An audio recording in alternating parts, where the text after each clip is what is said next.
I know these go out, bro. Like, come on, bro. I know these better have gone out. I swear to God.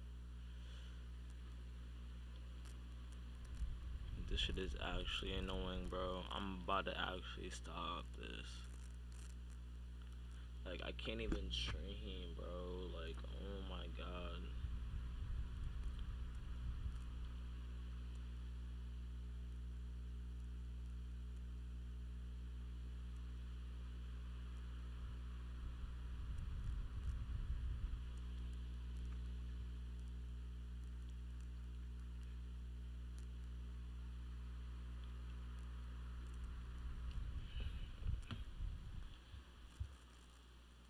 My notice didn't even go. Yeah, bro. I'm ending my stream. Like, bro, my notice did not go out. Like, why do my notice never go out? Oh my God, bro.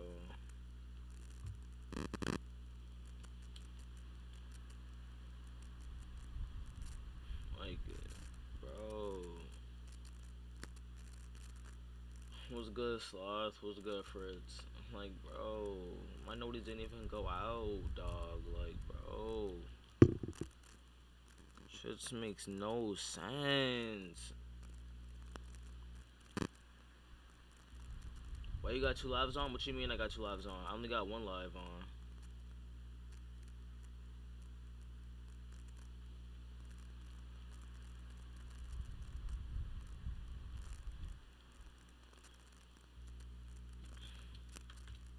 I only have one live going on right now. Oh my God, bro, I fucking hate I hate YouTube sometimes, bro. Like, I'm about to move to Twitch, dog. Like, dead ass, bro.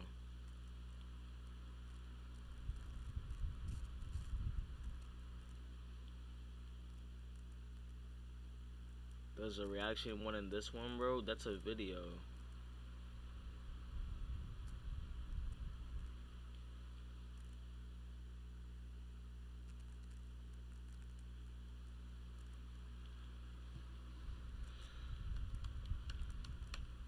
Went to 5K subs.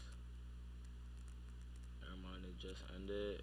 Why, bro? Cause my noties never go out, bro. Like, I fucking hate doing this shit, dog. Like, bro.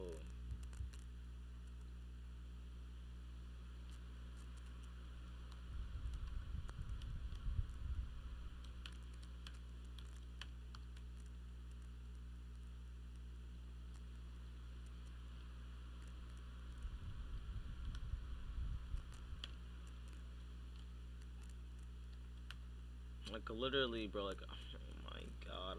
I hate fucking yo. Oh my God, bro.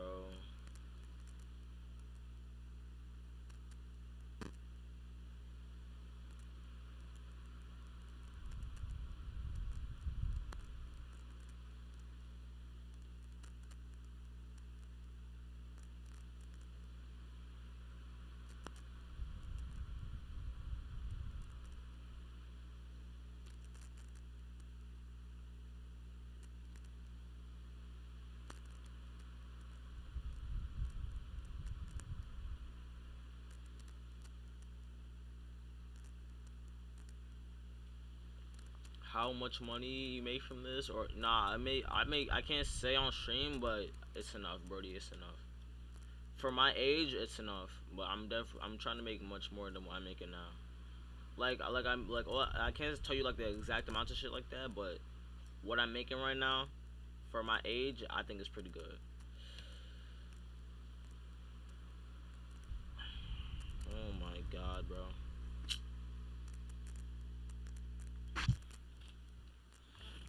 Oh wait, let me show you the live screen.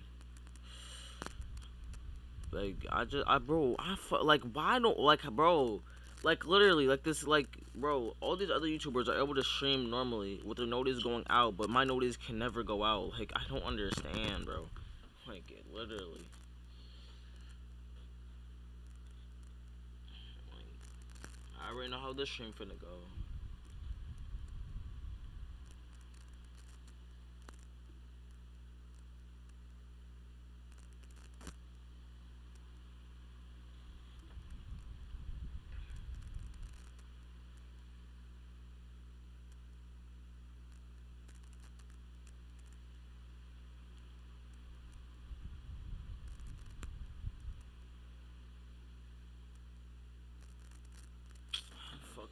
Like, dog, I'm getting tight.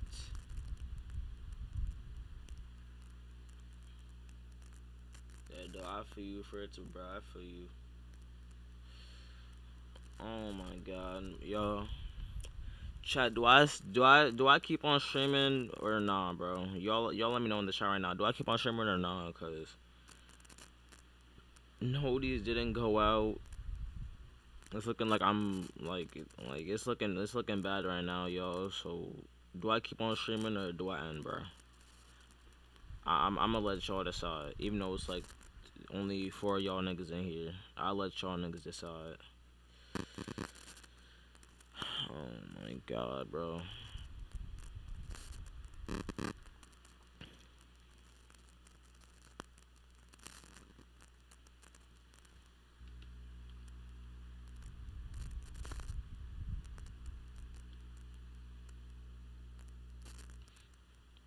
Shit looks legit now, yeah. Cause I upgraded my setup, brody. I like bought a lot of like equipment for the streaming stuff once I got monetized.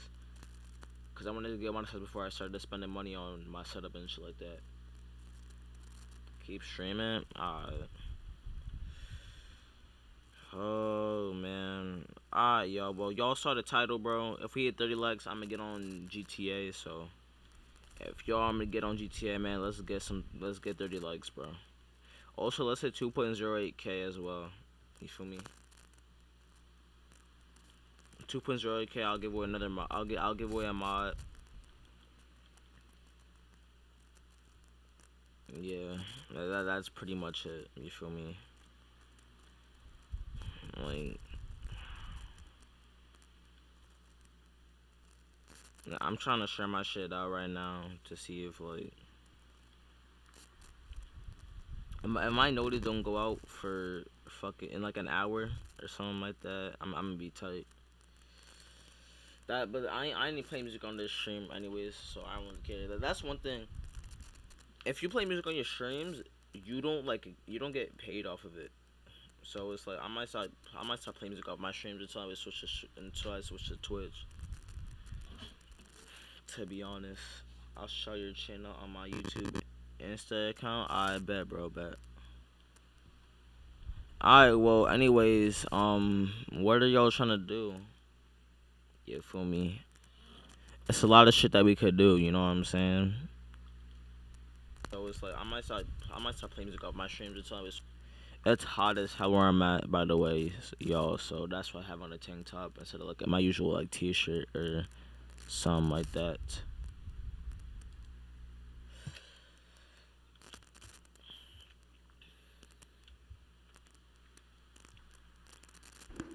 Did you get your 81 percentage back, bro? I deleted 2K, bro. After I got it back, bro, I deleted 2K. Cause it's like, bro, like, bro, Davil's notice went out, like, but my notice can't go out because I'm a small YouTuber, right? Like, bro,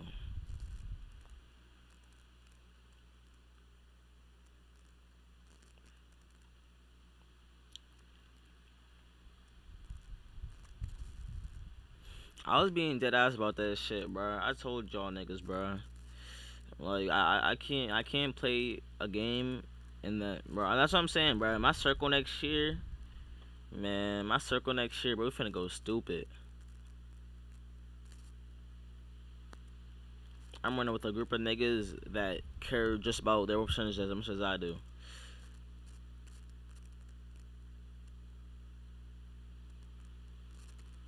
So best believe next year I ain't finna lose. Especially I'm playing guard, so I know what's at stake whenever I'm close to losing.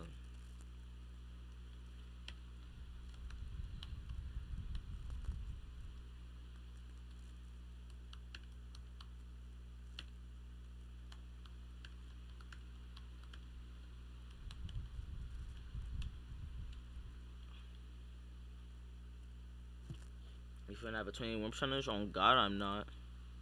On God, you crazy. I've never had below an 81 percentage on any 2K. Never. Last year I had an 85 percentage on 19. 2K17, I had like my record was like 4,000 and what's it called? My record was like 4,000 and like 500. Like I've never been negative in any 2K. I've never had below 81% in any 2K. Just cause I'm playing guard, bro, best believe nothing's finna change. If anything, it's gonna be better, cause I know that I ain't finna sell myself. What's good, AJ? What's good, Phil? Chat. Wait, did notice go out now? I still don't think notice went out. Cause I'm on my second YouTube account right now, on my phone to see if notice went out. Cause I have notice on my second YouTube channel. And notice still did not go out. So yeah,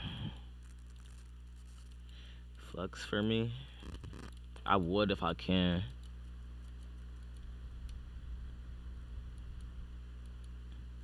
I'm a little body, but it's all good though.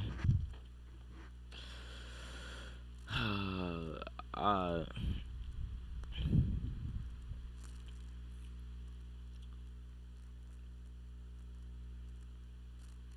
well, it's like I'm not a little body, but it's like I don't know how to explain that shit. It's like I'm tall and like I'm like decently strong and shit, but like I'm skinny at the same time. If that make any sense? I'm not playing 2K, bro. I'm not playing 2K. Until we hit 30 likes, I'll get on GTA. I'll get on GTA once we hit 30 likes. But until then, shit. What am I about to do? I don't fucking know. Might have to shit, man. I don't even know what to do.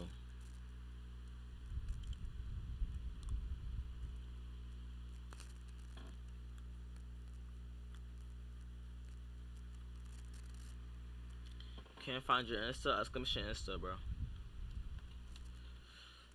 I just dropped my Insta in the chat right now.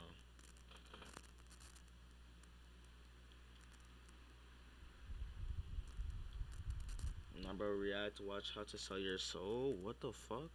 It's kind of boring when you play GTA. I know. That's why that's why I don't like playing it. I don't even like playing it. The only reason why I even still play is cause that's how what's it called? That's when my views are usually at its highest peak or whatever the fuck it's called. That's the only reason why I even still play the game.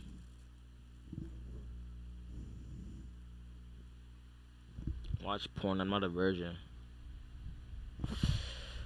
Oh my god. Alright. What do I react to, y'all? What do I react to, man? What do I react to? I can't react to music because I can't react to music because look up Red 2, bro. You told me this last time, and that ended up being a porn site. Alright, y'all. So, give me some video ideas to react to.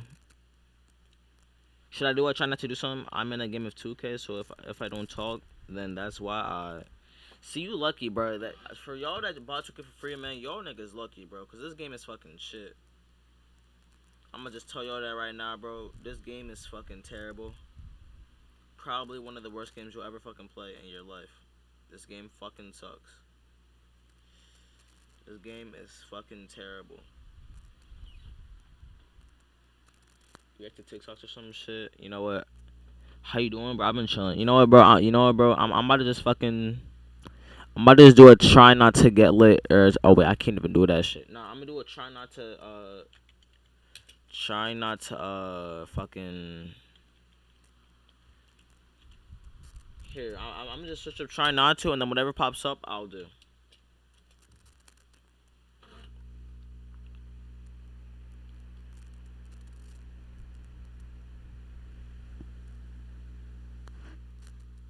Chad, should I do it? If you laugh, if you laugh, you lose, or something like that. If you laugh, you lose. Oh wait, nah. Wait, what that should say? If you laugh, you go to hell. I bet. Alright, y'all. If you laugh, you go to hell. We about to watch this shit, bro. We about to watch this shit. You feel me? I don't laugh at a lot of shit, so I'm definitely not. I'm probably not gonna. I'm probably gonna win this shit, low key. The only time I get to talk is when it's free throws. Don't pussy ass on, nigga. Don't pussy ass on. We don't sit, fuck you, nigga.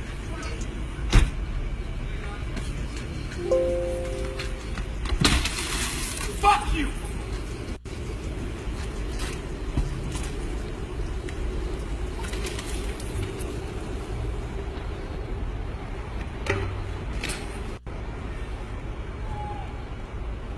What'd he hit him with?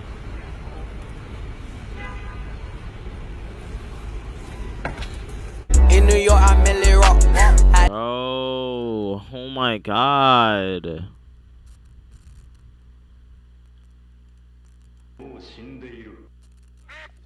NANI?! An exotic new snack. Yeah, How are you? Alright, thank Are you peckish? No, I'm Turkish. I bet it. Oh, watch your hands, boy. I bet That's that. don't do that. That's my But then that life. means if I win, y'all It gonna don't work. donate $5. Don't do drugs, That's a kids. deal. I'll do that. Those are my quarters. You want to put those in your pocket? That is change. You know how long it took me to acquire those? Some of those are limited edition. Well, that's my flash drive. Don't look at it unless you want to see Big D. That's my wallet. You have no. Ooh. And watch your fingers, booty hole man. He's strong. Ooh. No wonder y'all together. Hey, real talk though. Every strong man got a sensitive side.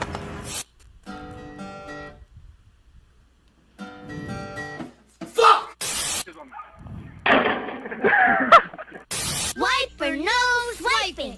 Swiper no. Yell at me again, nigga. Yell at me again. I fucking dare you. I'ma bust your. Bro, this shit is not funny. What the fuck? Oh, yeah.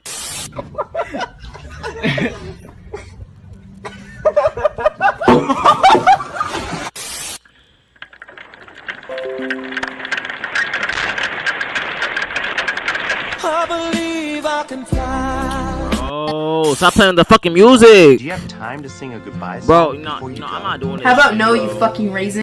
No, I'm not doing this shit, bro, cause this shit playing too much music, dog. Like, I'm about to fuck it.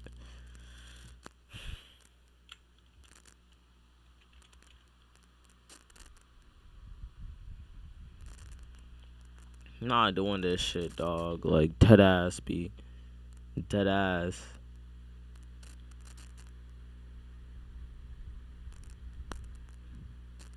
Through true scary horror Walmart stories. What? Только представьте, каждые 1,5 секунды в мире появляется новый пользователь VIX, создающий собственный профессиональный веб-сайт. Это 70 тысяч человек.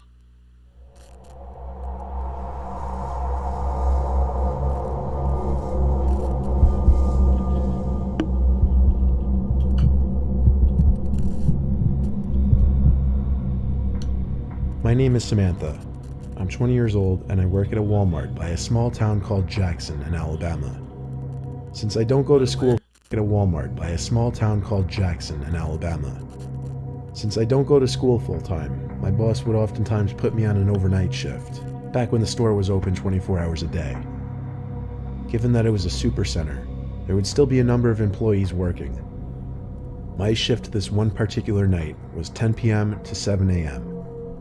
I was one of only a couple employees doing stock work, and there was 1 or 2 employees at registers up front. Given that our store sits in the countryside of Alabama, we didn't really get much business at these insane hours of the night. However, it was a prime restocking period. I didn't personally know the other employees working that night, but it's not like we'd run into each other in the giant store anyway. To horror stories.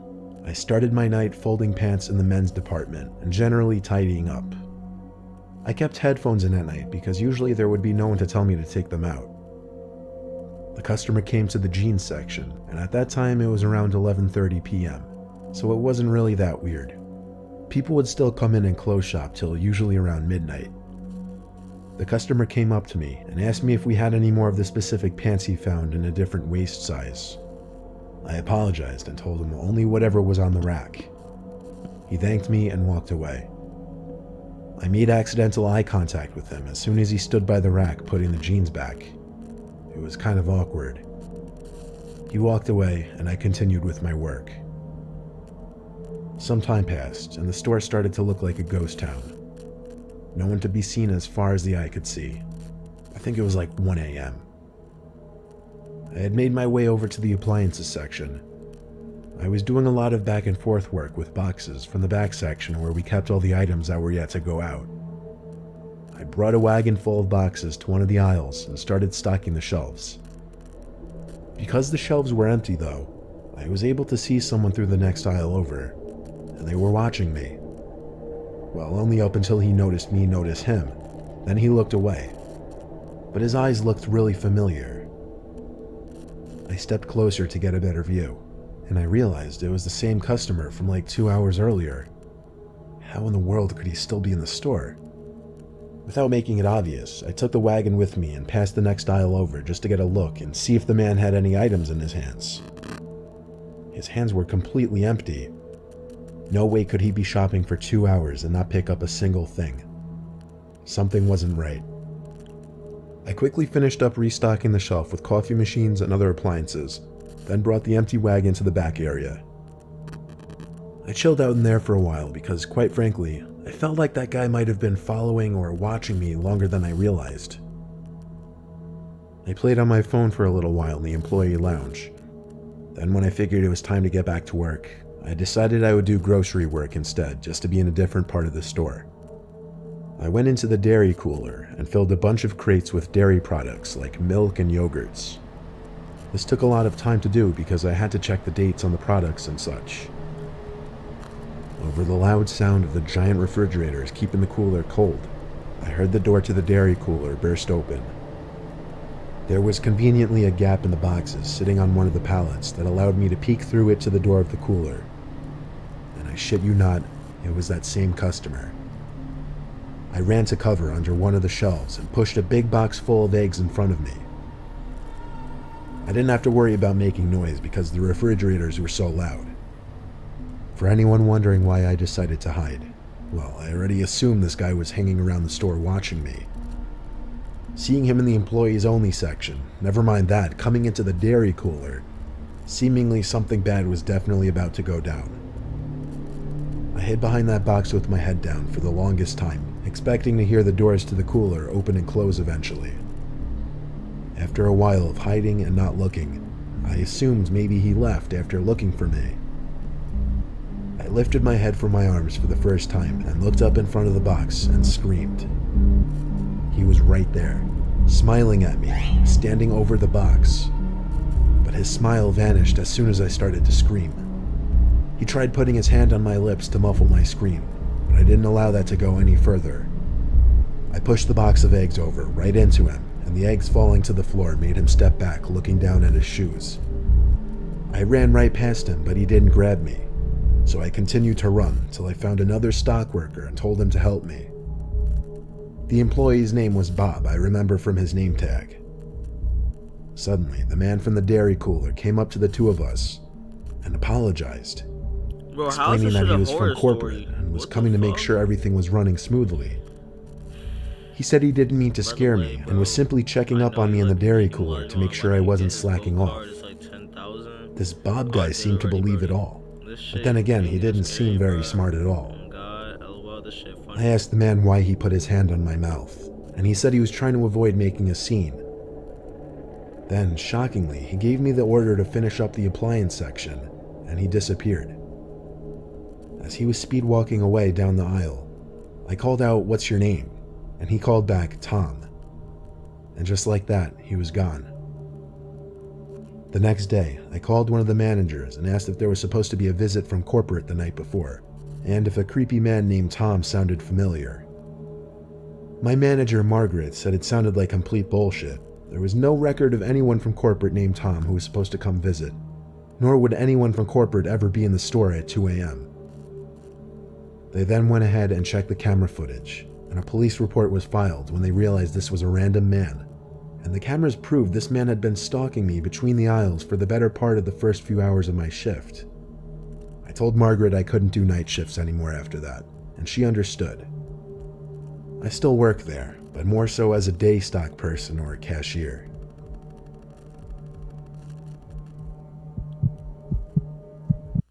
That shit not even scary. It's just creepy. Ты что, еще не играешь в World of Warships? Да ты просто тратишь жизнь зря!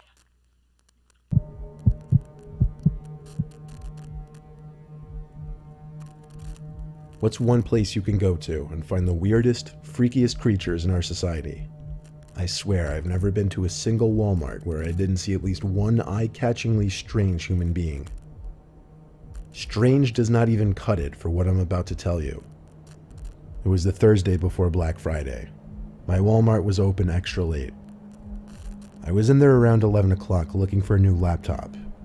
And by chance, I picked up off the shelf the last one that was being promoted for a really good Black Friday deal. As I grabbed it though, some big, revolting, dirty-looking guy comes up to me and insists he needs a laptop very badly. I nervously said I'm sorry, it's the last one. Then he got angry at me and started making a bit of a scene.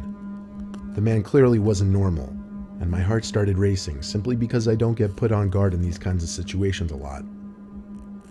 As others looked on at the commotion this big guy was making, I walked away with the laptop box quickly and went straight to a line.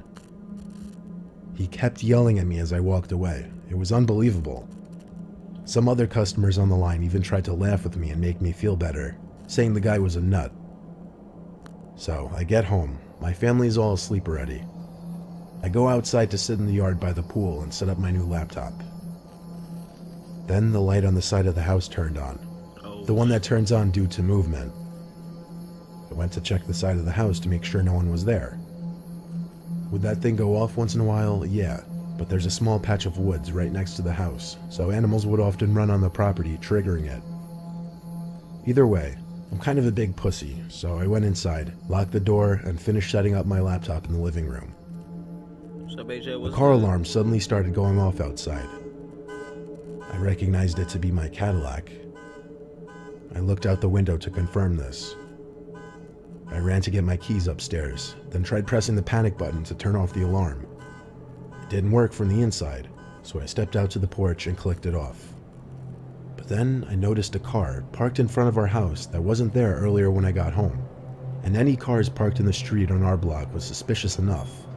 We live in a closed-off community, and everyone has huge driveways. I stepped down from the stoop and realized there was someone sitting in that car. I went back inside and locked the door. I went to my mom's room and told her I think someone outside means us harm. My mom and dad have a complicated situation, so my dad doesn't always stay with us. It would have been a different story having my dad there to tell about this. My mom came downstairs with me, noticeably worried based on what I told her. My mom took a look through the peephole in the front door, then gasped and put her hands over her mouth. I looked through it as well, and felt ready to throw up when I saw a huge man standing on the other side of the door on our stoop. I whispered to my mom, I think that man followed me from Walmart. Suddenly the doorknob started to turn as the man tried opening the door. When it didn't work, he started pounding on the door. That's when my mom let out a gasp and cry, and my younger sister came out from her room, who also started to panic when becoming wise to the situation. The pounding stopped. Then there was a silence for a while, other than my mom's voice on the phone with the police. A few minutes went by, my mom still on the line with 911 with police en route, and there was a loud bang and crash downstairs in the den. A window was shattered. My mom and sister both screamed and cried. I told them to run upstairs while I locked the door to the den. I waited down there, expecting an attempt at the door or a bang. Nothing. Surprisingly, I heard a police car briefly wail its siren outside my house. It was the quickest response time I'd ever heard of. I ran outside to lead them to the den where the broken glass was. There they found the huge, dirty, crazy-looking man hiding behind one of our couches. He was arrested at once and we pressed charges. All the while he was screaming profanities and threats at me, not helping his case. Both cops told me the guy seemed unstable and on some kind of drugs, but told us to get a good night's rest because he wouldn't be bothering us again. So while it may be fun to people watch at Walmart and laugh at some of the goofy things you see, realize you may also find some of the more dangerous people in our society in your local Walmart. That shit crazy. I be looking up and down like fucking Spider-Man is finna get me. Let's put on a show. Keep up, Dallas. Hold up, y'all. I've heard of this game, Rogue Company. What the fuck? I've heard of this game before. What the fuck happens? Can I get a code for this shit or? Oh, this shit is on PC. I might play this shit sometime. Let me save that bookmark.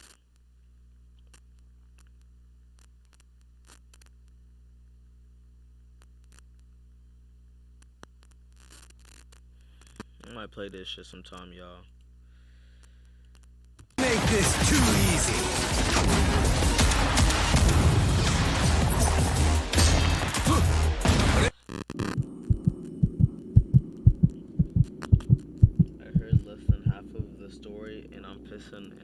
Working the night shift at Walmart as a night stock person on the weekends was my second job when I was finishing up college.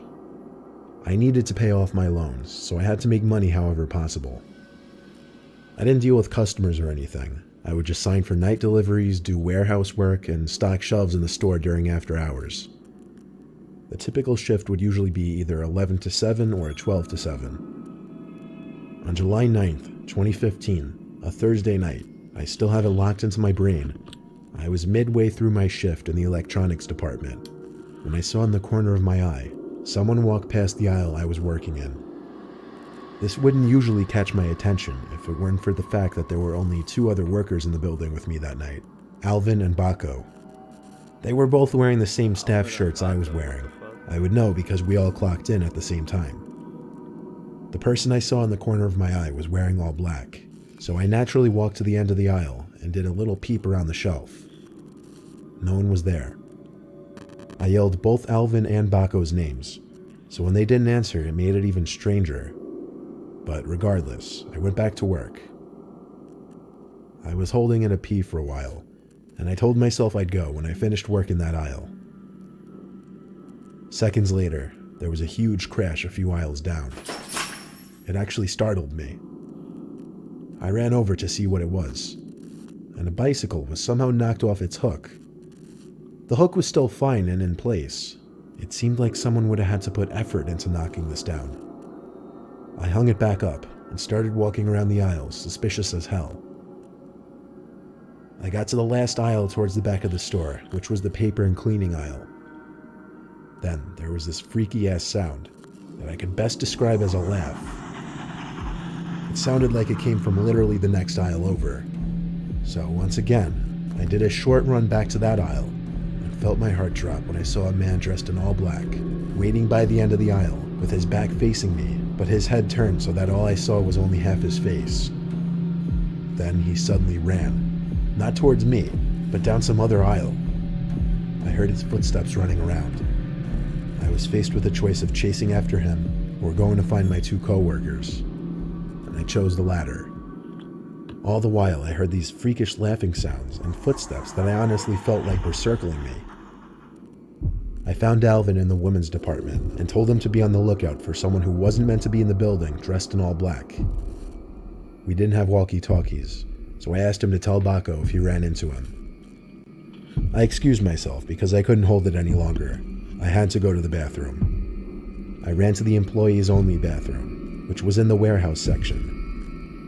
I put a nest of toilet paper on the seat in one of the stalls and sat down. And yes, I'm the kind of person to sit when I pee. The door to the bathroom. Whoa, what the fuck? Did y'all just hear that shit? Wait, you sit down when you pee. Pause.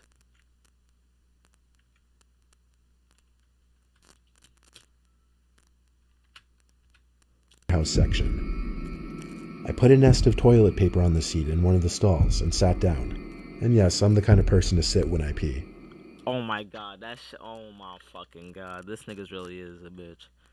I'm sorry, bro, but, bro, you sit down when you pee? What the fuck, bro? Who sits down when they pee, my nigga? Like, oh my god. Oh my my fucking god. What am I watching? I'm watching 3 True Scary Walmart horror stories, bro. I'm reacting to stuff right now, brody. I'm gonna probably get on GTA once I hit 30 likes. If you're here for GTA, Crystal, Tyler. But I am reacting to something right now. This nigga, man. The door to the bathroom opened and closed. Naturally, with 3 to 4 people in the building, I said, "Who is that?" And with no answer, I assumed the worst. I heard that horrific laughing again, and someone stepped into view from between the crack in the door. Looking right in, they stepped closer until the crack was completely covered, and all I saw of their face was an eye. Then the whispering began. Unintelligible whispering, but the echo from the bathroom just made it more unsettling. I just remembered I had Alvin's phone number saved on my phone, so I got it out and called him at once. I was very loud with what I was saying, telling Alvin to get to the bathroom at once and help me. I stayed on the line with him and watched as the man on the other side of the stall laughed one more time, then ran out of the bathroom. I told Alvin to hurry, and 20 to 30 seconds later, Alvin entered the bathroom. He said he didn't see anyone on his way there. We didn't have any security guys working when the store was closed, so we couldn't even go look at the cameras. I stayed by Alvin the rest of the night, helping in whatever sections he was working in, because safety in numbers. I texted my boss that night, and when I woke up at 3 p.m. the next day, I read his response. He said all the camera screens returned static footage from the night before. Nobody went and turned them off as far as he knew. I got chills reading his texts. He believed my story and assumed it was related to the cameras, but with no video proof of a breaking and entering or a trespassing, I don't think there was anything he could do. It was all above my pay grade, though. That was the only night shift I've ever had where something truly unexplainable happened.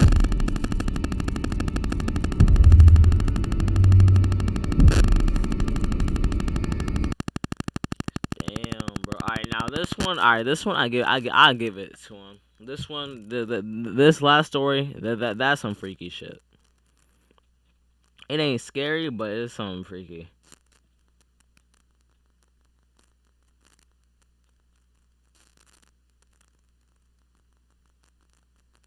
That's like, bro.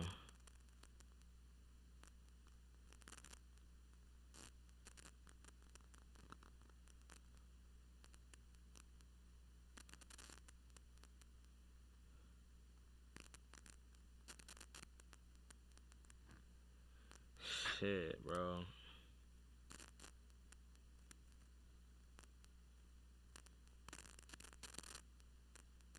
Yeah, like I said, bro, it's not scary, but that last one was freaky. Keep it a buck.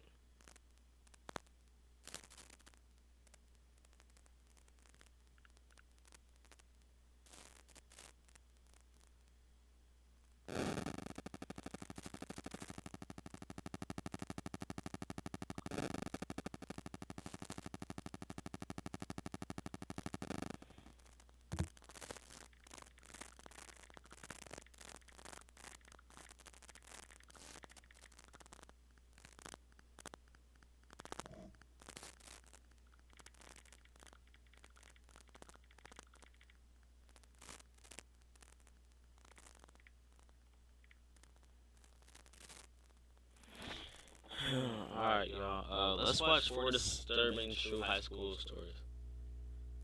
Let's watch this shit. I don't know why, but I might start watching this. I low-key might just start doing this shit, bro. Like, I low-key like watching these kind of videos, low-key.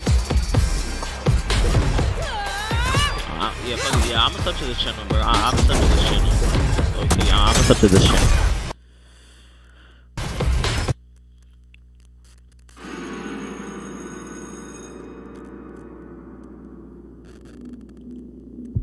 Story 1. Alright, y'all, let's go. I was a new student to Southern Lehigh High School in Pennsylvania.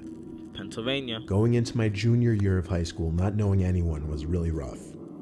Everyone obviously had their friend group sorted out by then. The worst part was lunchtime, though. My school wouldn't let juniors leave for lunch, only seniors, so I had to eat in the cafeteria. I was dreading it because I knew I'd have no one to sit with, and I didn't want to force myself into a random table. When lunchtime finally came, however, I walked into the cafeteria with my tray of food looking for a place to sit. Every single table was taken. I didn't even have the option of sitting alone. But there was one table in the corner of the cafeteria with only 2 kids sitting at it. That was the least intimidating spot to sit. So I walked over and asked if I could sit there. Cause They both looked at each other, and one of them said yeah. I noticed upon sitting down that the two were the thing about this though, it's not scary, but the thing is, yo, these shits are real life stories. Like this shit like actually happened to people. Like it's not like some like fake like scare or nothing like that, bro. Like this shit happened to actual people, bro. You feel me? So that's why like I like watching these kind of shits, cause this is like these were like real stories that have happened to people. It's not like just some made up fake thing. Like these shits have actually happened to people. So that's why I like watching them personally. Identical twins. They looked like they were partially of Hispanic heritage, but they didn't have accents. They honestly seemed alright. They introduced themselves as Antonio and Bruno, and they had a conversation with me. They invited me to hang out with them after school, and honestly, I figured why not? I had to start off somewhere as far as making friends. I got their numbers, and after school, I went home to drop off all my stuff. Shortly after, I got a text from Bruno, telling me he and his brother were planning on hanging out. He told me to meet them around 9 that night at the nearby cemetery that was like a 10-minute walk from my house. He said there was a cool hangout spot near there. Plus, the first day of school was on a Friday, so we had off the next day. I had nothing to do, so I said, yeah, I'm down. When the time came, Bruno texted me one more time asking if I was still coming. I said, yeah, I'm gonna leave in a few, and confirmed we were meeting on the road by the cemetery. He said, yeah. So I began my walk in the dark to the cemetery. The longer I walked, the more I thought about my whole move and being the new kid in high school, and thinking about the fact that I was literally walking to a cemetery at night to hang out with 2 kids I just met. But anyway, I got to the little road next to the cemetery and asked Bruno where they were. He started typing right away, and he said they were in the woods hanging by a small lake that they wanted to show me. Then he promptly sent his location. So I made my way into the woods, pushing branches out of my way, using my tiny phone flashlight as my only light. I started calling for Bruno and Antonio as I felt like I was close enough, according to the location he sent me at least. Suddenly I heard footsteps, so I stopped. Definitely footsteps approaching me, but they were very low and slow. I called out that they better not be trying to scare me. When they weren't answering me though, I decided this was stupid. I turned and started walking back towards the road. This thing is crazy. First off, you see, bro, like, you see, you feel me? I don't give a fuck, bro, who you is. Like, I don't care, bro. Like, keyword, bro, friend. Friend, bro. You feel me? If you told me to go out to a cemetery at, like, 9 at night or, like, late at night, you feel me? I'm not doing that shit, bro. Like, I barely even be going out during the day, so why would I go out, waste my time and go out at night? You feel me? Like, that's just not me, bro. I don't know about y'all, but I wouldn't have gone. But those footsteps I mentioned earlier, they turned from quiet and slow to fast, and before I could even react, someone had their nails digging into my neck, effectively choking me. I heard a familiar voice screaming, "Grab him, grab him." I managed to break free from this sort of chokehold and sprinted towards the road. I know they followed me until the tree line by the road. I was faster than them, and I could run for miles. And that's what I did. I ran straight home and told my parents. They considered calling the cops, but I thought it would be better to get pictures of the nail marks on my neck and report it to the school the next day. That's what we did, and with the help of the text that I got from Bruno, I was able to get the 2 students expelled. My parents made me block both their numbers. I didn't exactly argue with that, though. My parents wanted me to confirm that these kids didn't know where we lived, and I told them simply, not as far as I know. So anyway, one night about a week later, I woke up to my room feeling really cold. I heard the sound of wind blowing into my room, and I looked at the window to see it was slid completely open. Oh. I wondered if my mom came in to open it, but that would make absolutely no sense. It was like 50 degrees out that night. I walked over to it and looked down below. A few feet below my bedroom window, there's a part of the exterior of my house that comes outward, creating a sort of ledge underneath my window that my father always told me to jump onto in case of a fire. I shut my window and walked over to my parents' bedroom. I gently knocked and opened the door, and my mom groggily asked what. I had to ask her if she opened my window. She sat up saying, "No, why?" I told her in a louder, more concerned voice now that my window was opened all the way by somebody.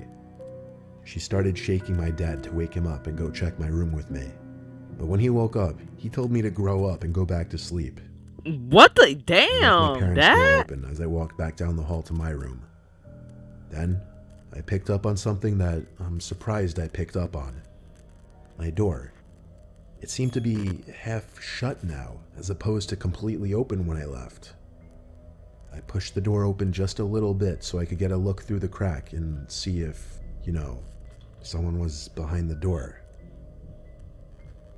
Even though I had the thought of the possibility, I never could have actually expected to see it.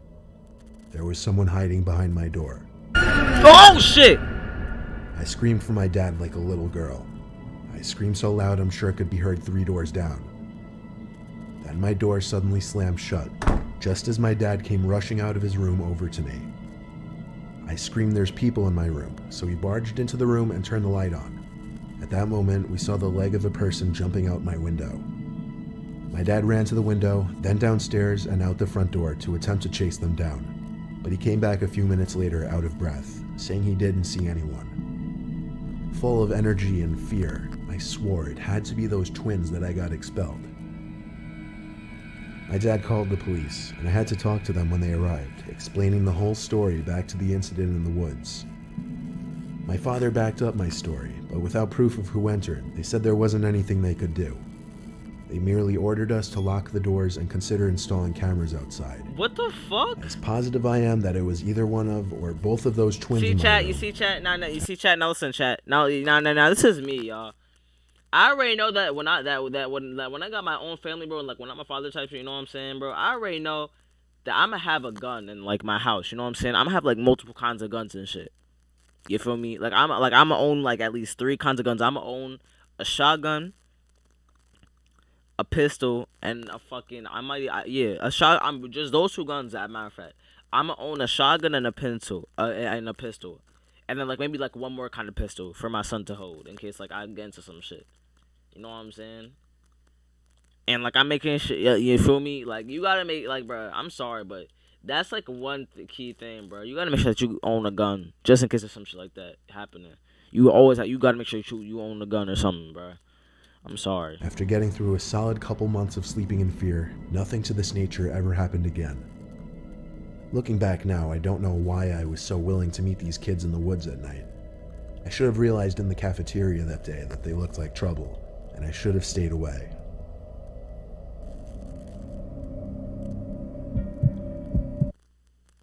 I'll give you the buck, bro. I didn't get scared. No.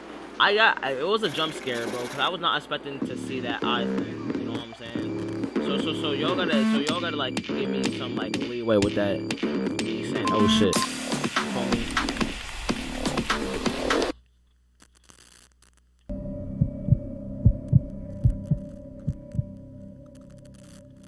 Freshman year of high school, 2007. Gym class, last period. We had a substitute gym teacher. Bro, I know you about to be a freshman, Brody. I know you about to be a freshman, bro. Do not be scared. Do not be scared. Because you've been talking all this shit about how you ain't going to be scared and shit, dog. Don't get scared now. Do not get scared now, fam. Teacher on one of the stormiest days of the year. He was an older man, not a senior citizen, but gray, maybe 55 to 60. He took attendance, and when he passed me, he did a double take at me, which I found a bit uncomfortable. Not to float my own boat, but I always understood I looked older and really good for a freshman in high school. The sub told us to get into our volleyball teams, and he disappeared into the hall by the locker rooms for a while. 40 minutes went by and the period was over. It was time for us to get changed and go home. I got into the locker room. but for some reason, my locker wasn't opening. I tried my usual combination over and over and over. It wouldn't click open though. I had to go to the sub and let him know to ask for my combination again. I figured maybe the combo just slipped from my mind for some reason. The sub told me to give him a few minutes and he'd get the list of locker combos. I waited outside the office, and out he finally came with a book in his hands, open to a specific page. He walked into the girls' locker room with me, which I didn't expect him to do. The locker room was basically empty now, with one girl finishing up changing. We walked over to my locker and tried the combination written down on the paper. It didn't work no matter how many times he tried it. Each time he tried it and failed, he would look at me and laugh. I would force myself to laugh along to be polite, but it started getting weird. He put his hand on my shoulder as he said, "We'll figure this out." He tried the combination again, with his hand still on my shoulder. You better not touch me, bro. You better not touch me. I felt his hand slowly started inching down from my shoulder to my lower back. I don't play that. I pushed myself away and grabbed my bag, saying, "It's okay, I'm late for my bus." He tried a combo in the locker one more time, and it opened. He smiled and walked away. I waited till I heard the locker room door shut. Then I proceeded to getting changed quickly, when suddenly the room went dark. I finished pulling up my pants and shut my locker in the dark. I threw on my backpack and started walking to the back exit of the locker room, which led outside. I feared that the sub would be waiting right by the door for me. I got predatory vibes from him. When I got to the end of that specific aisle of lockers I was in the intersection of two rows. I'd have to turn down left to get to the exit door, but still. Naturally, I had to look right to make sure that it was clear. There was a little light seeping in from one single rectangular window that sat under the ceiling. It was enough. Enough for me to see him peeking at me from around the wall of lockers. So that's when I ran for the exit door. He came over behind me saying, wait, it's not what it looks like." I ran outside into the rain off the campus of the high school and walked the rest of the way home, giving me time to reflect on what happened. By the time I got home, soaking wet, it came to me that he most likely changed my locker combination somehow as a way of getting alone with me in the locker room. As for what he could have possibly been planning to do when he cut the lights, I never wanted to imagine. See, bro? Honestly, I was too emotionally scared and quite frankly embarrassed to tell anyone about it. Not even my parents or friends. It was something I just kept to myself all these years, because truthfully, I just don't feel comfortable telling people. That was it? That wasn't even like all that. The first story was much better than that shit. What the fuck? Oh! Put on a show! Bro, oh my god, bro. There's no way I just got afraid of a fucking ad. There's no way I just got afraid of a fucking ad, bro. Oh my fucking god. I just got afraid of a fucking ad, bro. None of y'all can say shit in the chat. I don't care, bro. I know y'all niggas got afraid too.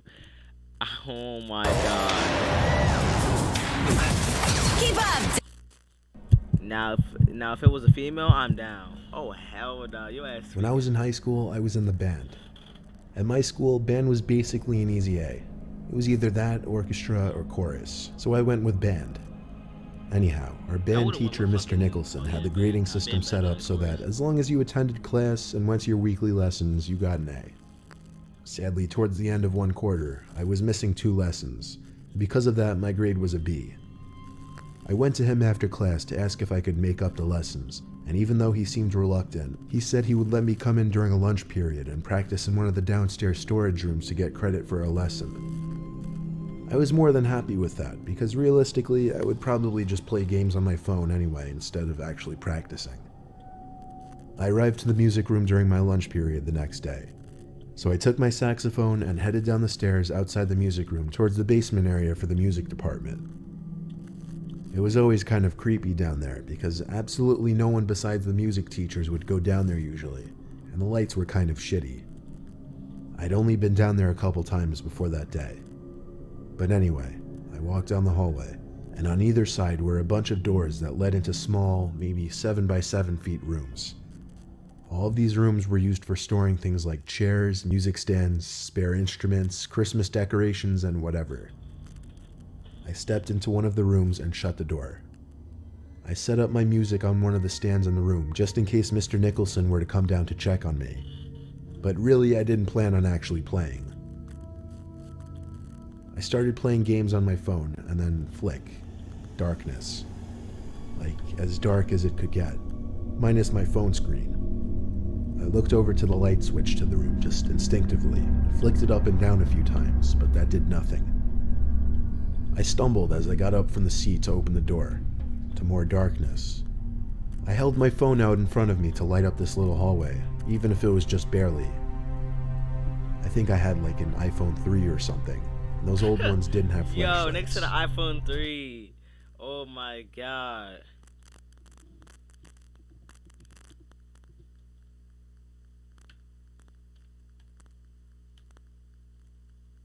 Hold on, wait, let me just change real quick. Trolling.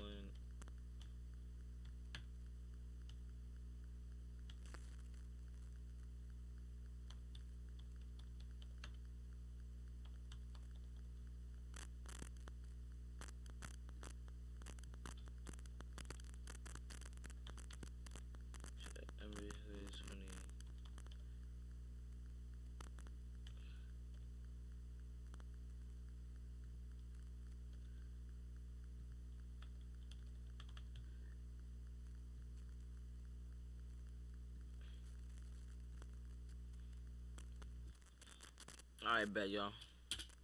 But anyway, that little light from my phone was enough to see one of the doors open near the end of the hall, and I heard something being dragged in that room, like one of the big plastic containers. There was also manic breathing, followed by animal-like grunting. Then I saw a big plastic container being pushed out of that room into the hallway. As I saw this, I turned off my phone screen and went back into the room I was just in. I shut the door so quietly. I don't know what exactly I was thinking in that moment that I decided to hide, but I think the strange sounds I was hearing from this person, mixed with a random blackout, made me wary of staying in that hallway. Whoever that was blocking the stairs though, and of course I got no reception down in that little basement area. All I felt comfortable doing was sitting in that room and waiting for the lights to hopefully turn back on. But the lights seemed like they were never going to turn back on. So I decided I would try and get back upstairs again. I quietly opened the door with my phone in front of me for light. Then I stepped into the hall. I inched up a little closer to the stairs, then I heard something again. I quickly crept into the next closest room with the door open and shut it. I still didn't know what I was hiding from. Could it have been a staff member or janitor? At that point, the only reason I had of thinking it wasn't was because they only appeared down there after the lights turned off. I stood in that room in complete darkness, only listening and waiting for another sound from outside. But you know how when you're in a room with someone, even if you don't necessarily hear them, you can kind of just sense their presence? That's suddenly the feeling I got standing in that pitch black room. I lifted my shaking hand up and pressed the home button on my phone to turn on the screen, just for half a second. That was enough to see someone standing in the corner of this little storage room, 3 feet away from me. I pretended I didn't see anything, but it was too late. Shh, is what I heard, breaking the silence. Then, a hand patted my shoulder twice and started squeezing it. I basically dove for the doorknob, struggling to find it at first, but pulling the door open when I did. The man in the room with me tried pushing the door shut after I opened it, but I was already out. I ran up the stairs and out the door to the main level of the music hall, where the lights were still on. I ran to Mr. Nicholson to tell him, out of breath.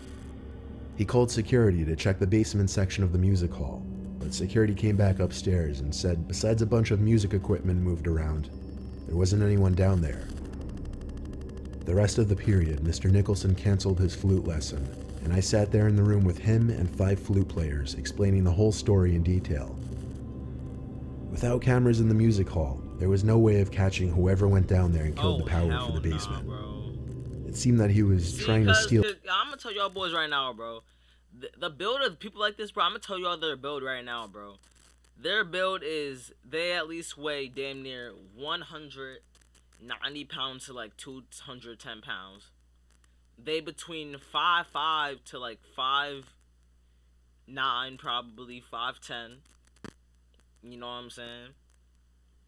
And they most likely got glasses on. If they don't got glasses on, then they just got like a weird ass haircut or like a weird ass face or some shit like that. Expensive music equipment. That or God knows what else.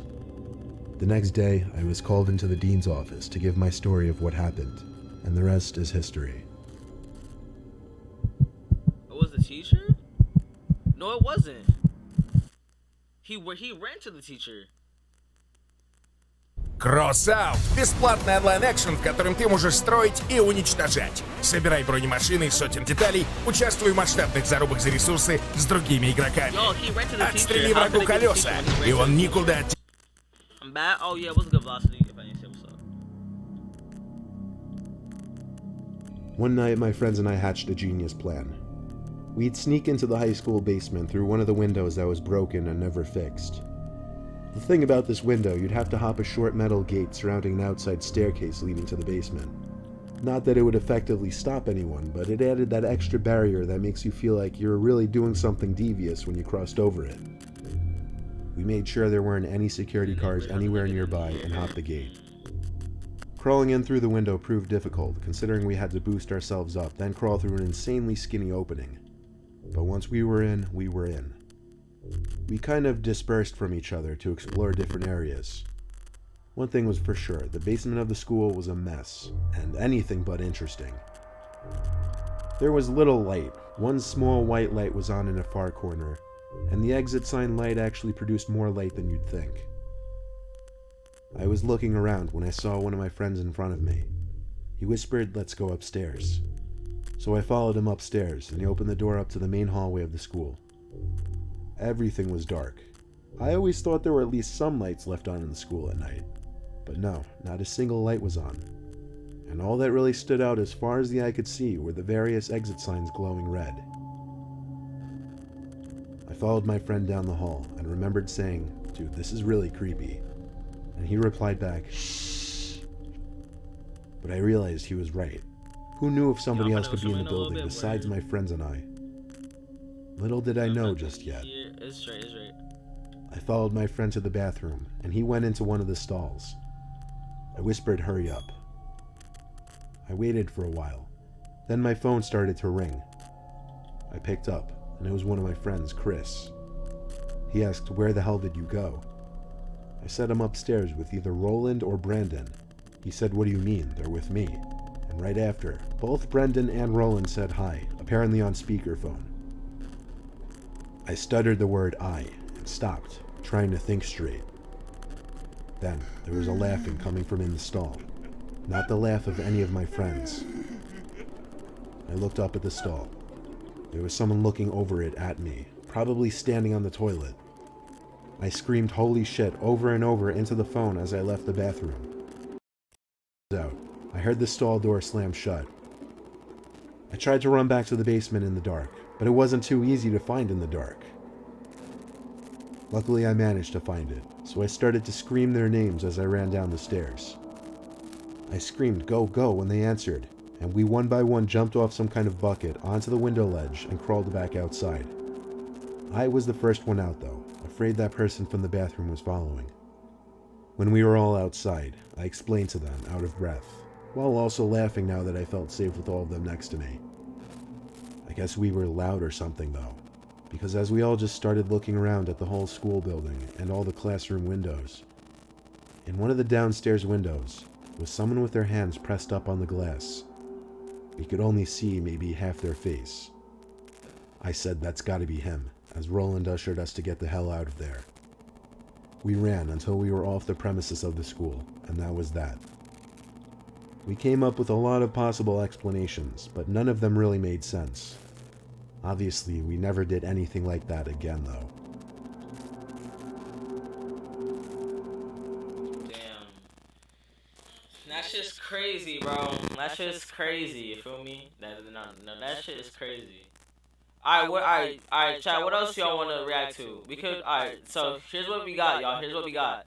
We could react to 3 unsettling deep sea horror stories, 3 creepy true horror stories, and then 3 more disturbing field trip horror stories. Which one y'all want to react to next, man? Which one y'all want to react to next? Y'all can pick and choose, bro, cause you know what I'm saying. I'm trying to do what's best for y'all, entertain y'all boys. You feel me? So what y'all want to react to, bro? Out of these three.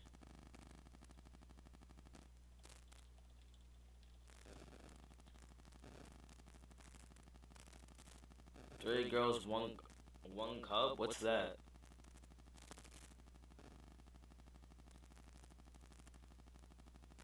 Deep sea. Oh wait, three. Yo, y'all niggas are dirty. I know what that shit is. My friend told me about that shit. Oh nah, yeah, you a weirdo. You was a fucking weirdo. I've actually heard of that shit before. One of my niggas sent me the fuck yo. When I fucking bro, my friend sent me that video one time, bro. I blocked that nigga after he sent that video to me though. I still got him blocked to this day. I'm not looking at shit up. I know what that shit is. Niggas are fucking weirdos. Deep sea, I bet. Can we do another school live band or field trip? Alright, so chat. Alright, so which one? Field trip or deep sea? Field trip or deep sea, y'all? Field trip or DC? Alright, or deep sea, I mean. Which one y'all want to do? We could do one of the two.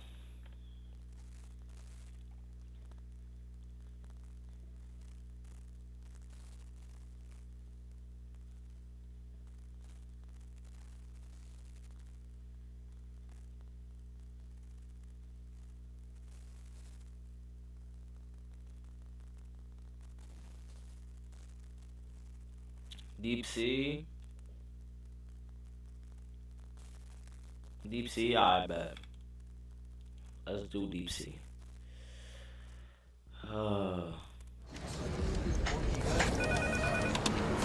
Это не очередные мультяшки.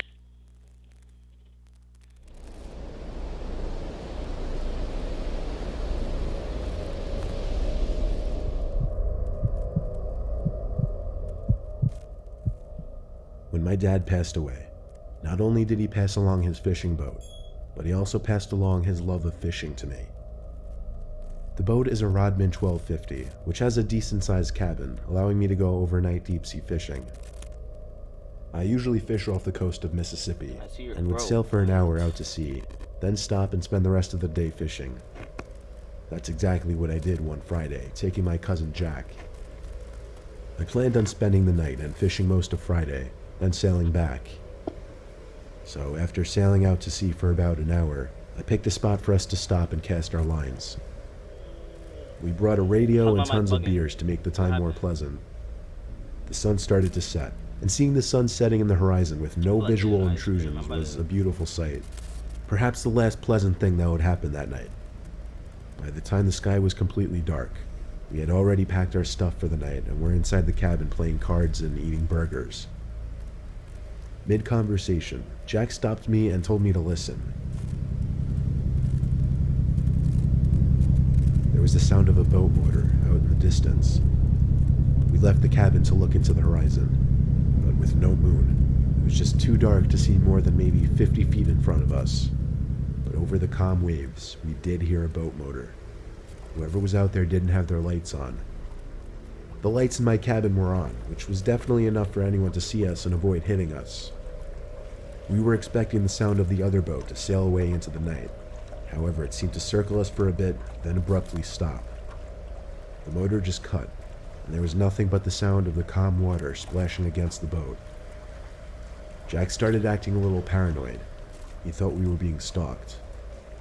He wanted me to use the spotlight to look for where this boat could be. I didn't want to do that because that would be a bit obnoxious and obvious. To make him happy though, I started to drive the boat for a few minutes away from the last direction we heard that engine stop.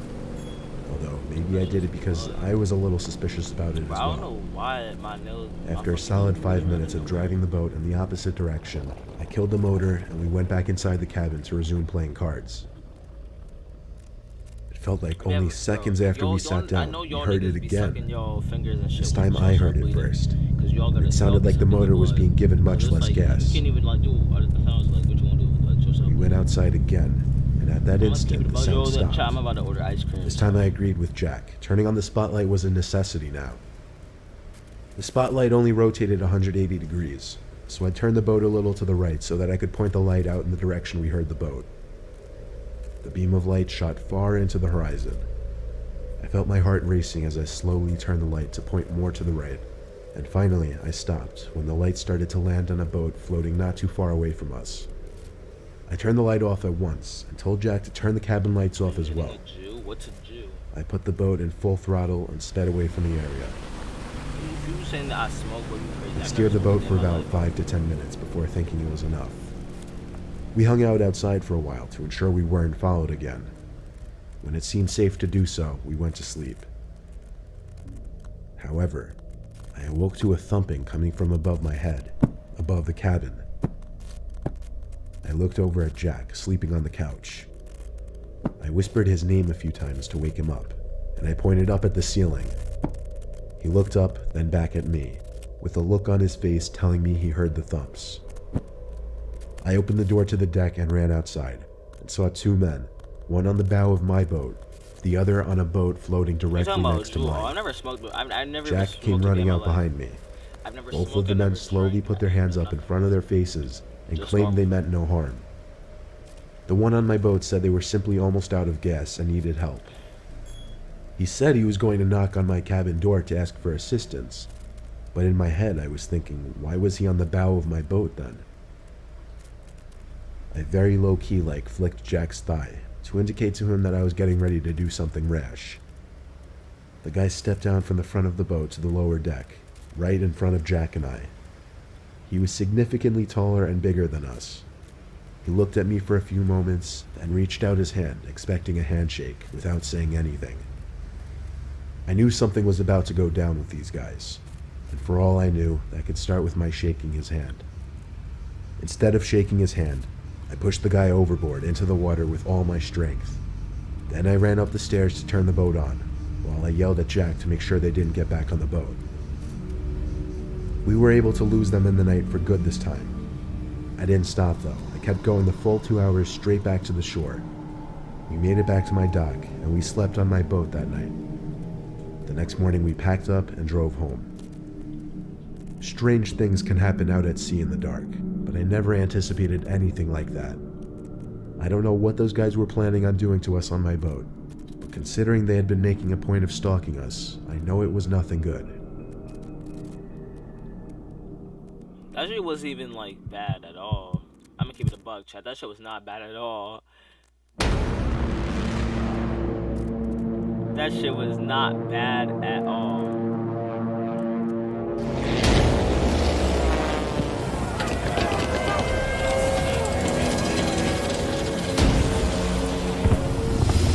That shit was not bad at all.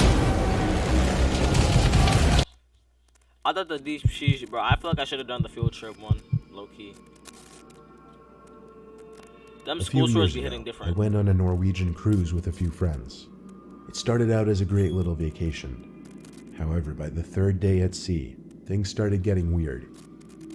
After 2 days of eating constant sushi, I started to feel a little dizzy and lightheaded at times. My friends told me no more sushi, as it probably had something to do with that. But anyway, after a few drinks, I separated myself from my friends who were sitting in one of the ship's many bars and started walking back to my room because I really wasn't feeling too well. I took some weird lower deck route back in the direction of my room though, since some of the bars were on the lowest public levels of the ship. I asked one of the maids in the hallway which way was the quickest to get to the certain section my room was in. The maid had a very thick accent, but I understood her to have said keep going straight, then make a left at the sign. So I did that. I came to a sign that I don't remember what it said, but it was a sign, so I turned left. There I was in some narrow hall with a tiled floor instead of carpeting. It didn't seem like the right way to go at all. It seemed more like an employees only section. Still, I figured I'd give it a chance before turning back, and continued down this narrow hall. I came to a corner, then looked to my right, and here was the creepiest hallway you could possibly find on this ship. That is the creepiest hallway Half the lights were out, one was flashing on and off. but at the end of this tiny hallway was someone standing facing the wall. My head started to hurt even more as I saw this. I had to rub my eyes to make sure what I was seeing was real. But when I moved my hands away from my eyes, the person standing by the wall was now looking at me. Considering they were standing in the dark section of this hallway not lit up by lights, I couldn't really see much about their actual face, other than I knew they were looking at me. I turned and went back the direction I came. I walked back down the hall. The maid was gone now, however, so with my head still killing me, I managed to get back to the lobby of this floor, and at that point, finding the elevators was easy. I made it back to my room easily at that point and crashed into bed. I was sure I had gotten food poisoning from the sushi because my stomach was also hurting along with my head. But anyway, I woke up at some odd hour in the night and I couldn't move. The only thing I could move were my eyes. I tried looking around the room, but my inability to move my head or sit in an upright position made seeing a lot of the room difficult. Then I remember something seemed to appear in my peripheral vision. I turned my eyes to the opposite side of the room, and there was a figure facing the wall. As I looked at it, I wanted to scream or run, but I couldn't do anything. It was as real as could be, like I knew I was seeing it. Then the head of the figure turned around to face me, but all I saw was black. The body, the face, everything about this figure just looked black. The figure started to move closer to me. The most disturbing thing about it, though, was that as it moved towards me, it didn't move its limbs. It seemed to just slowly float towards me. The figure stopped over my bed, and now I could slightly see a face to it, and I recognized it as that person I saw earlier in the night in that hallway. Oh boy, I don't remember exactly how long that figure stood over my bed, but suddenly I saw its mouth open twice as wide as you'd expect to be humanly possible, and out came a deafeningly real scream.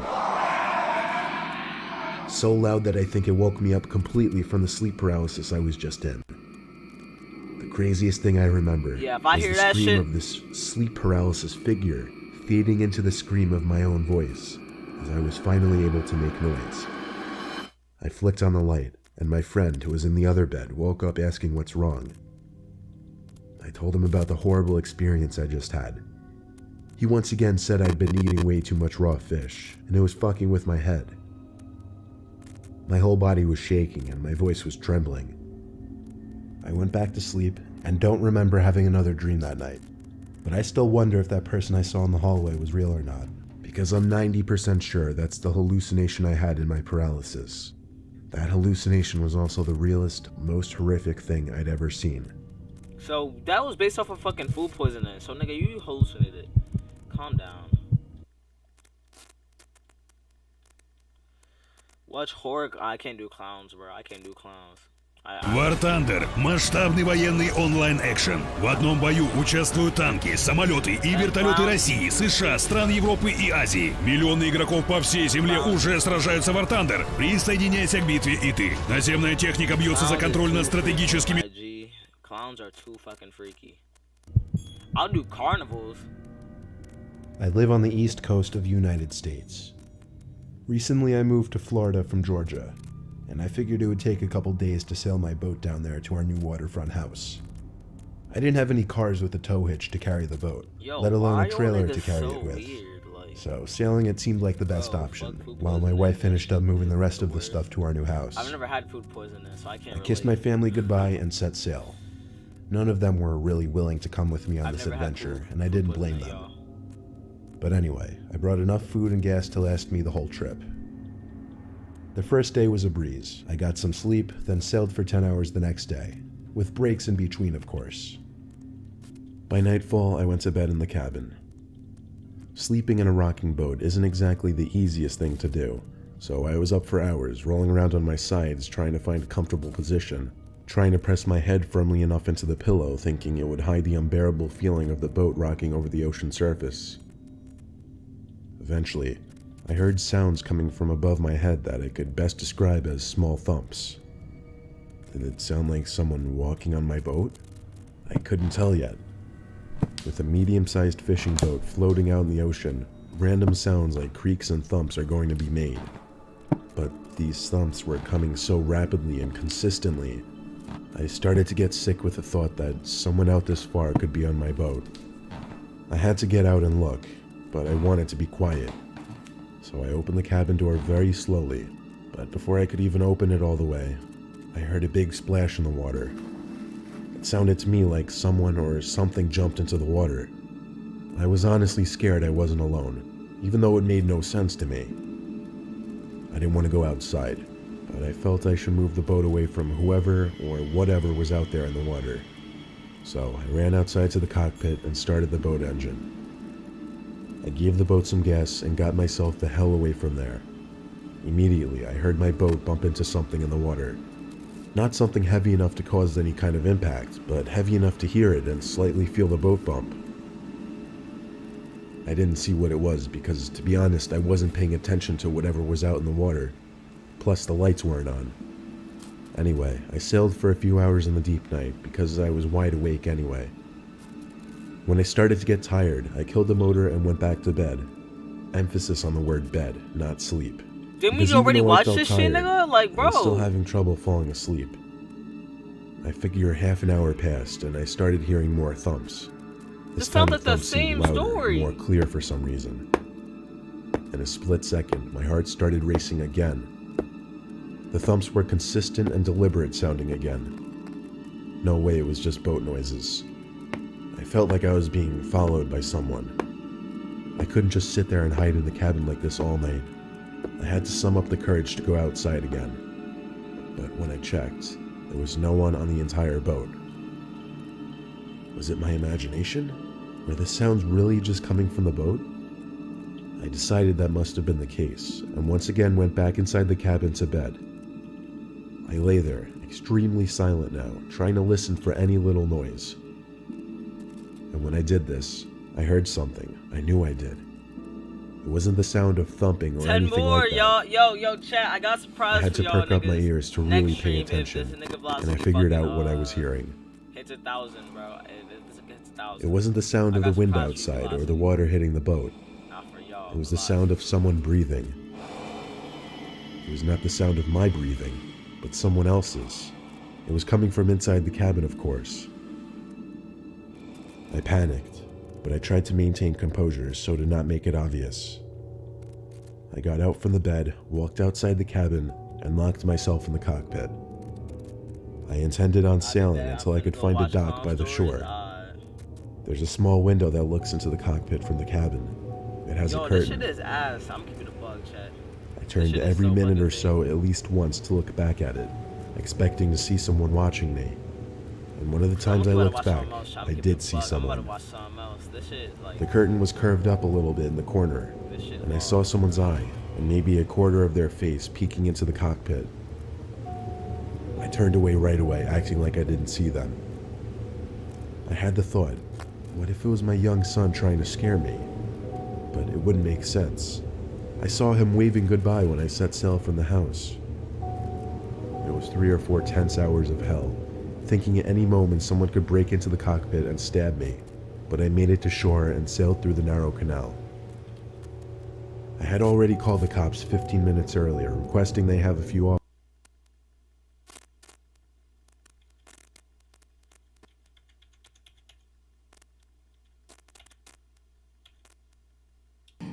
When I heard breathing in my cabin, it's likely he was hiding under my bed, and that's and my nightmarish adventure was over. True pool party. Alright. Chat, I'm gonna keep it a bug. Y'all wanna do the just 3 creepy true horror stories? New school lockdowns? Let me see let me see. Let me even check out this channel, bro, cause this channel be dropping all the fucking scary shits.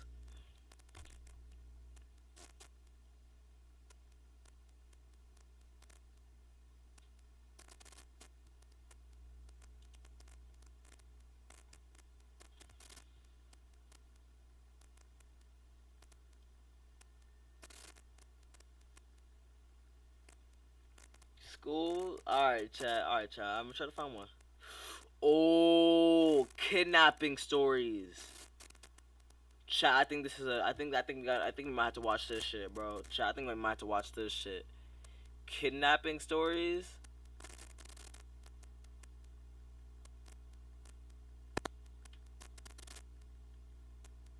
Kidnapping stories, y'all. Kidnapping stories. Shit.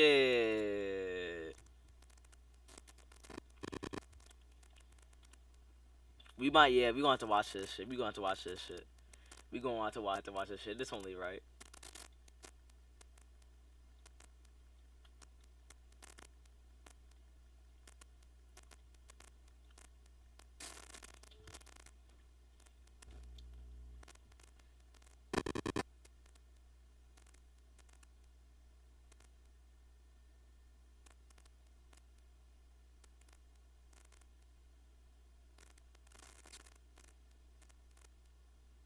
Hold on, y'all.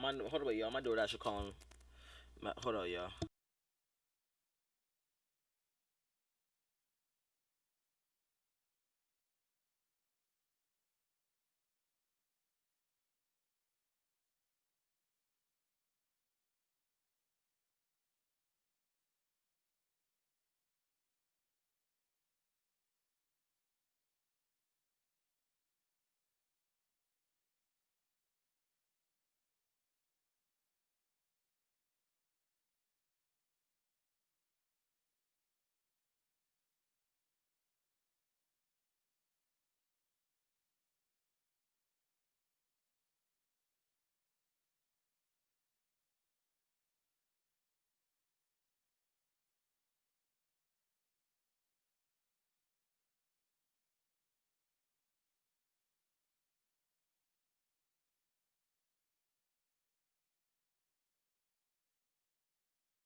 Fuck, my nigga. I wanted some fucking ice cream. Fuck.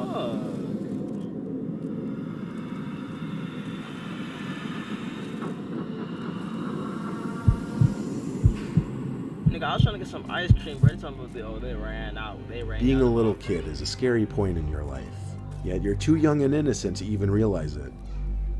I have a horrible memory from my early childhood that I wish I could simply block out completely, but I just can't. I was, I believe, 6 or 7 years old. I was at the summer rec program that my parents had signed me up for. I was in the 6 and 7-year-olds group, the youngest group at the camp. One day our group was at the playground, and some oldish man sitting on a bench started talking to me. He knew my name. I remember feeling very comfortable with him, like he seemed kind. He gave me a candy that I ate on the spot, and he offered to push me on the swing. I think I told him that's alright and continued talking to him, asking him dumb little kid questions. He introduced himself as Robbie, I still remember to the day, and told me he was friends with my mom, and since she was running late, he'd have to pick me up after camp. I said okay, and around that time, my counselors shouted for our group to assemble our line by the gate so we could leave. We got back to our group's home area, where we would sit and wait for the parents to come pick the kids up. I saw Robbie approaching the bench, and he said to Cal, one of my counselors, that he was picking me up for the day since my mom wasn't available.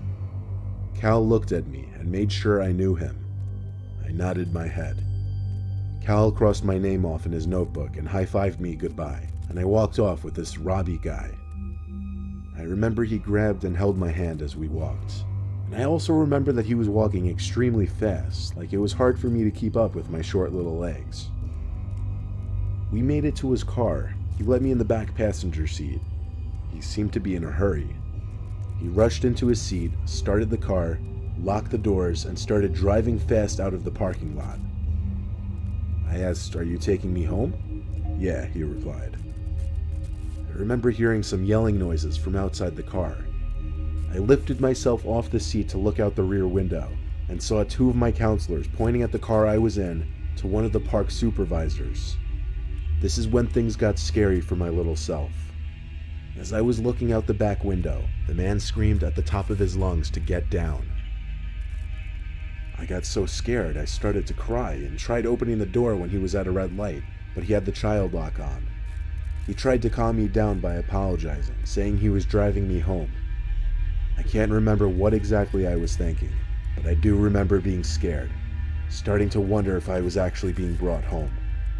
We were in the car for quite some time, and I started to realize I didn't recognize where we were. We were not anywhere near my house. I felt like I had to throw up from being so scared. I remember Robbie muttering, oh shit," constantly under his breath, and he kept looking in his rearview mirror. Then, the sound of a police siren directly behind us made him scream in anger once more. He pulled to the side on a neighborhood road and told me to go along with whatever he said. But he didn't have a chance for that. 2 police officers stormed out from the car with their guns half drawn and yelled at Robbie to step out of the vehicle with his hands up. He did so without question and was cuffed while they had him laying face first on the concrete. He was brought into the car while the other officer stuck with me, comforted me, and asked me questions. Another cop car arrived, and so did my mom in her minivan. She was in tears and hugged me when she got out.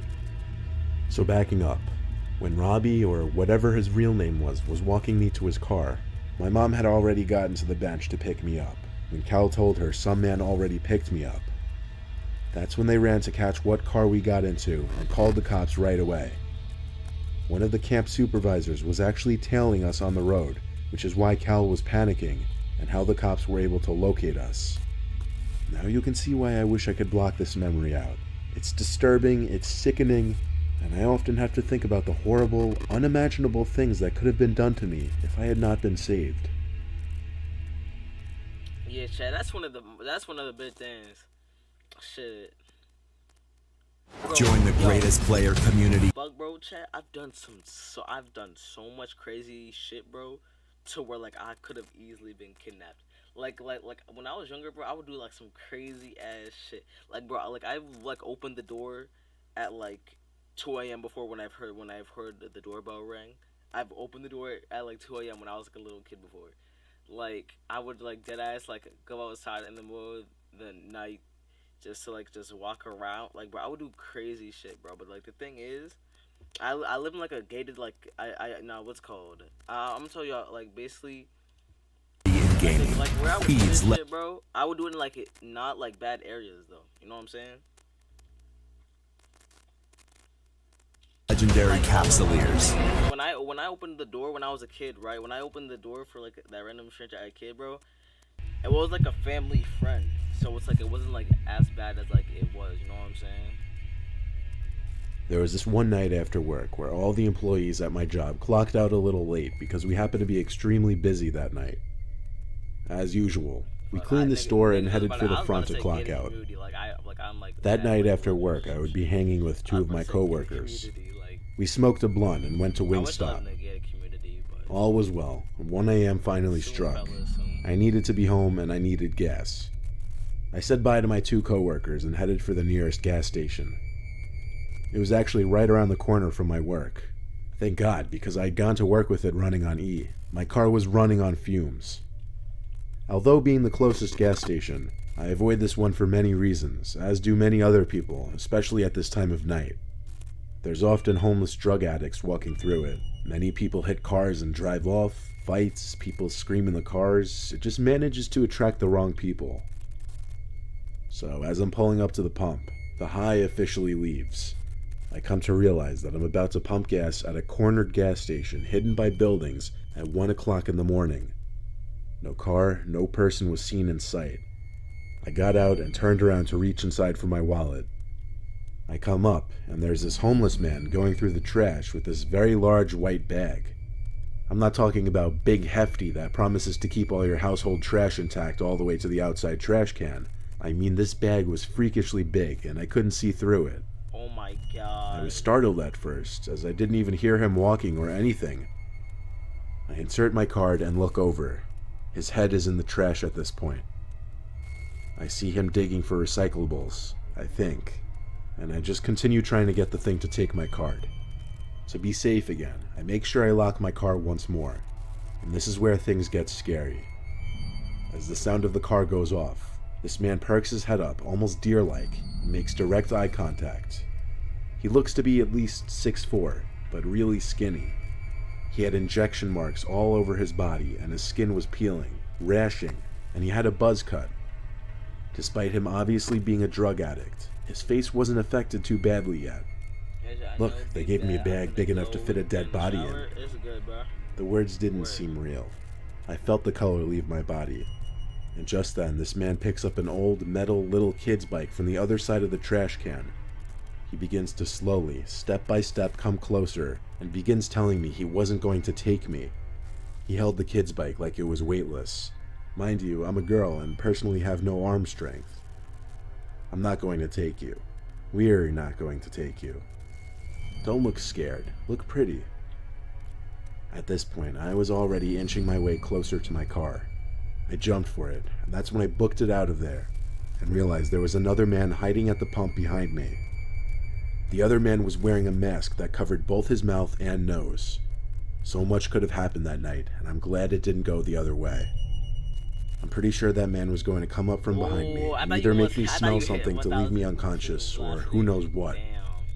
Please be safe out there, and always be prepared for the unexpected.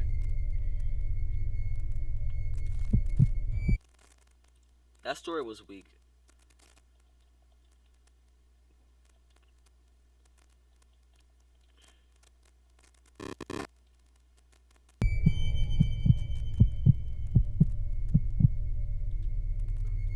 When I was 10, my uncle used to own a property in Kentucky, which was not too far of a drive from our home in Virginia. He was an avid hunter, so his place was in the middle of the woods, a perfect hunting area. He let my dad take us there when he wasn't using it, just as a nice little escape from the suburbs, because we all loved the secludedness. Cap, I'm hard. What? I would love to go on hikes in the woods by myself, because I've always been a nature freak. One time while hiking late in the day, I thought I heard footsteps around me. They sounded like human footsteps, so I turned and started walking the other way. At the edge of the woods, however, I saw someone standing behind a tree, very shady-like. Seemed he was trying to hide. I ran back in the direction of the property and went inside the house. I told my dad I was being watched in the woods. He told me to just stay on my uncle's property and not wander off. I didn't want to go back outside after that anyway, though. My dad and two little brothers went off to pick up a pie at a nearby pizza place. I stayed behind because I'd rather watch the movie that was playing on the TV. I'd been alone in that home many times. I wasn't scared. I heard steps coming up the little wooden front porch. There was a knock at the door, so I jumped up to let them in because I was starving. But I froze at the door, thinking, how could they be back so quickly? Dad? I said through the door. Someone on the other side said it's not your dad, but we need some help. My heart dropped. I looked out the window to the porch. It was still just bright enough to see an unfamiliar man standing on the porch. He noticed me at the window, looked at me, and smiled. I shut the curtains and yelled, "Dad, there's someone here at the front door." I was pretending as if my dad were still home. "We saw your dad leave just before. Just open the door, we just need some help." I ran to my uncle's master bedroom to hide there. There was a tap at his window, and I saw a second man outside. He also yelled, "Open the door, please." I heard kicks at the front door of the home. It was a very flimsy old wooden door, and it gave in easily. I panicked and went to my uncle's closet where he kept his guns. I grabbed his shotgun, which he taught me how to use, and as the door to the bedroom opened, I aimed the gun at the tall man's torso. He raised his hands and nervously laughed, telling me to calm down. He backed away, back to the front door with his hand still raised. Nigga, I would have shot you on sight. Leave, okay? Like, you see, bro. I would have shot the nigga on sight. I would have shot the nigga on sight, bro. I would have shot the nigga on sight. Cause here's the thing, bro. One, if I was that age, I would have shot him on sight. But like my age now, bro, I don't know if I would shoot or not. Cause the thing is, I'm old. I'm older now, so the thing is, I could easily get charged with murder. But but I might not get like severe consequences, cause it's like I was defending myself against like people that were breaking in. But at the same time, if you're that age, bro, and if you shoot, you know what I'm saying? If you shoot at that age, bro, they can charge you because, like, you're a little kid. Like, you don't know what you're doing. So that's one of the things about being a little kid, bro. You get away with a lot of shit. Two men walked away into the woods, no car in sight. My dad soon returned to see the broken-in door, and I explained everything. He called the cops, who stayed with us while my dad did his best to fix up the door. My uncle installed cameras and a stronger door the next time he drove in there, and he sold the place a few years later.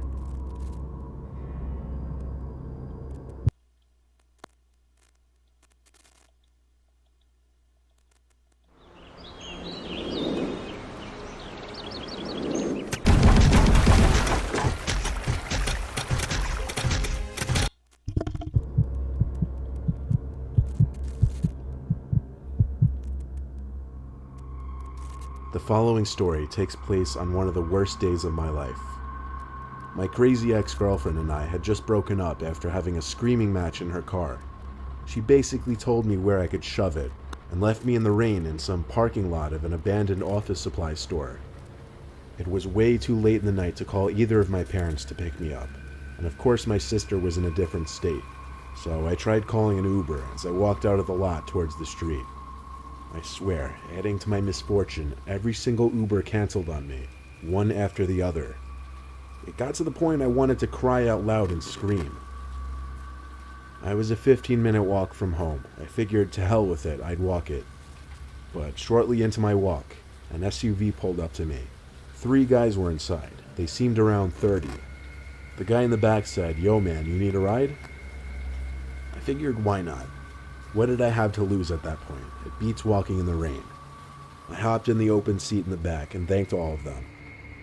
I gave the driver my address, and he started on his way to my house.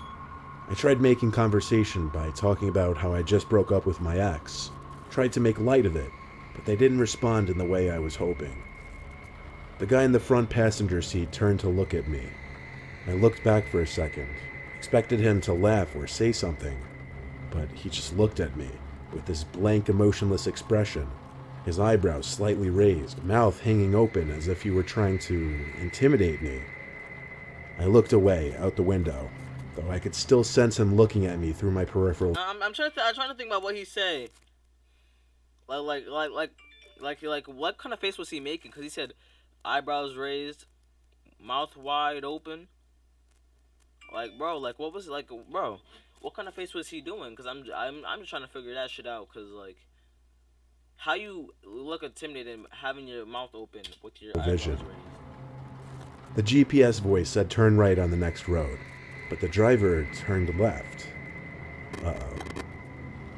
Yo, I think you went the wrong way, I said to the driver. The guy sitting right next to me said, Nah, chill, man. The lack of communication in this car was really adding to the building tension. I noticed we were entering quieter, if not dead streets with few houses or buildings nearby. I was scared to say what I said next, because I knew if they didn't acknowledge it or listen to it, it meant I was in a bad situation.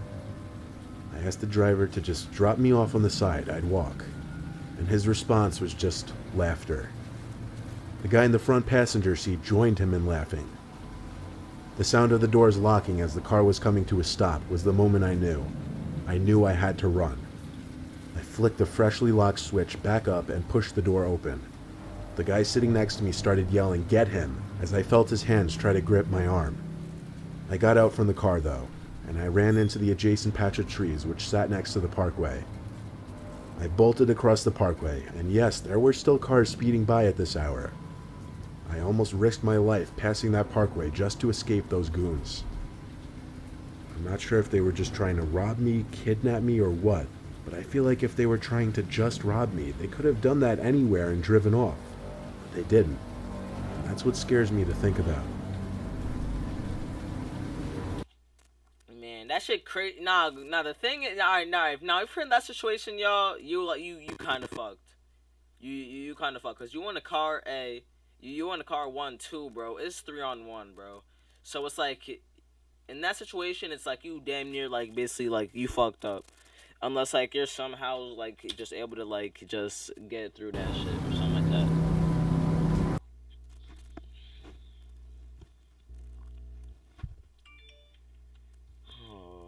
shit.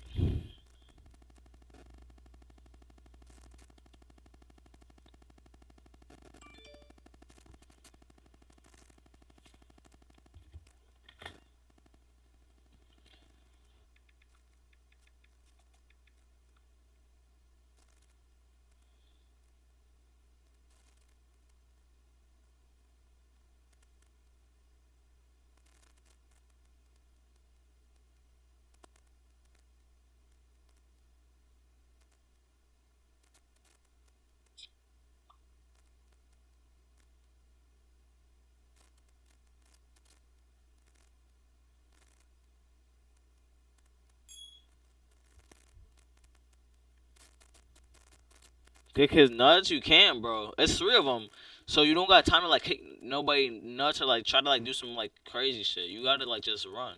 That's really all you can really do.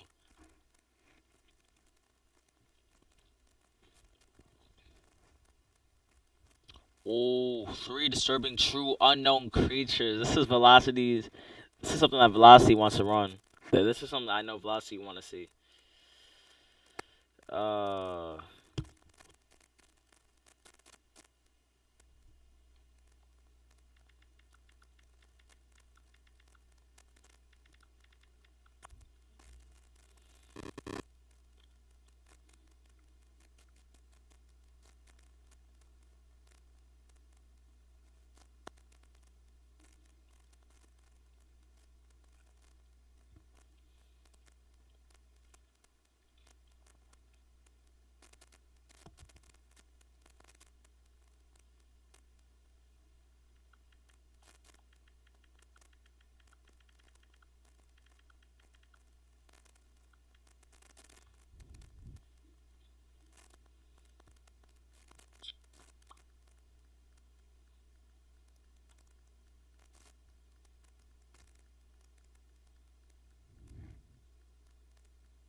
Chad, do I watch this shit or not? Do I watch the 3 disturbing true unknown known creatures or what do I watch, y'all? What do I watch?